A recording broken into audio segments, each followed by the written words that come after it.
Right here guys, if you're looking to start making YouTube videos or just want to record gameplay or save clips, OBS is the best program to do it with. In today's video, we'll be going over the best settings you can have so your videos go from looking and sounding like this maybe to something like this.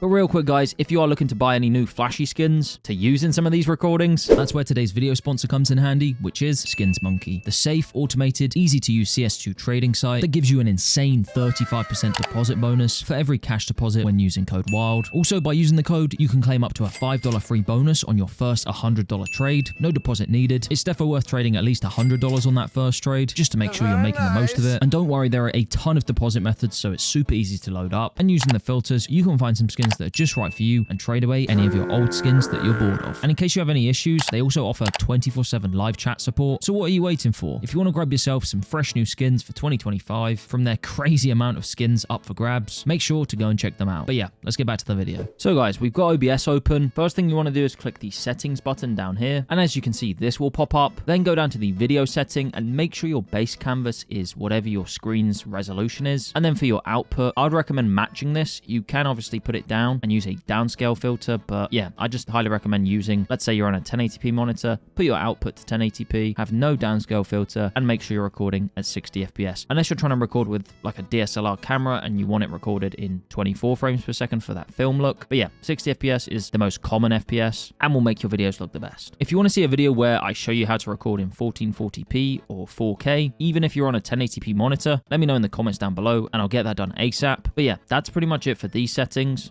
I think the next most important thing to do is set up your audio. So for me, you want to make sure that your desktop audio is whatever you use for your headset. So for me, I use this system one. For you, it might just be whatever your headset's called. And then for your mic, again, just make sure you're using your microphone. Again, if you're using a headset, it would probably say like headset microphone, if that makes sense. So yeah, just make sure you pick the right device here. You can set up multiple tracks, but again, if you want a video like that, just let me know. I can get around to doing that. But guys, you're here for recording settings. So the next thing to do is go to the output tab and go to the recording part. Make sure you're on advanced. And then obviously you want to make sure that your recordings are saving to a place where you can access easily. So you can click the browse button and create a file or just pick a file that you can easily access. And what I like to do is generate file names without spaces because yeah, there's no point. Recording format. I mean, I've used quite a few different recording formats. Technically the safest one to use is MKV. So I would say just do that and I can show you how to automatically remux these. Now you may not understand what that means, but I'll get into it in a sec. But for everything else, for your video encoder, for most people, I would pick H.264. I've been recording with NVIDIA NVENC HEVC more recently, and I've also tried AV1. However, AV1 isn't really supported by that much stuff yet, but it is the most efficient one. HEVC is also really good and is supported by a lot more. So if you have a bit of a better graphics card, then you could try that out. But for the majority of people, NVIDIA NVENC H.264 is the one to go with. Obviously, if you don't have an NVIDIA card, you can use the AMD version of this, or if you don't have any graphics card at all and you're just on a laptop and you just want to record some videos on your desktop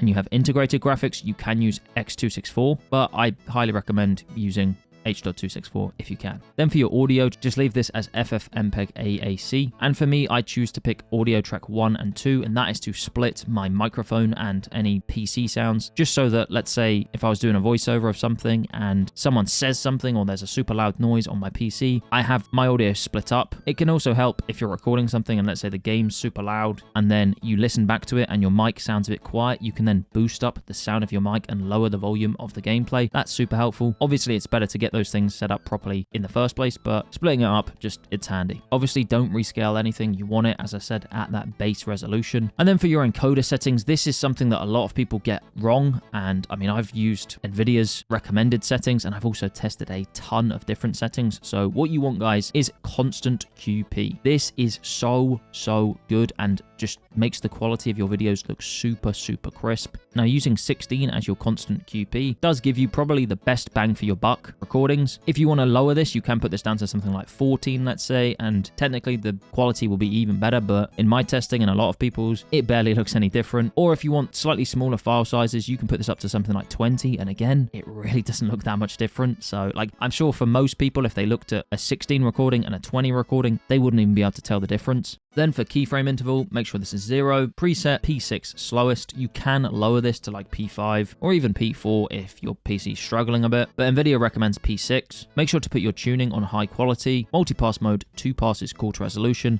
Some people think that you need full resolution. Trust me, you don't. Quarter resolution is absolutely fine. And then before, I used to use high on this, but NVIDIA actually recommend using main, unless you're going to be recording with HDR. But as I say, that's going to be very, very few people. And I've tried HDR before and I don't recommend it. So just record in SDR and yeah, just use the profile main. Then guys, make sure look ahead and this are both checked and make sure that B frames is set to 4. Another thing to do is to go to this audio tab and make sure all the audio bit rates are 320. And guys, if you want to record clips or just set up a hotkey, make sure that replay buffer is checked. And for me, I've changed this to 60. Normally it's 20 seconds with 512. So yeah, for this, I've obviously times it by 3 as well as the memory value. Then guys, for the replay buffer, if you want to save a replay, all you got to do is come down to hotkeys, scroll down to where it says replay buffer, and just put in here whatever key you want to click, press it. So let's say I wanted to use P for it. I could do that. I could then set up on my Stream Deck or whatever I'm using. I could set a hotkey for the letter P. And then finally, in advanced settings, process priority can be set to normal. For all of these video settings, just match what I've got. And then for recording, the only other thing you want to do is automatically remux to MP4.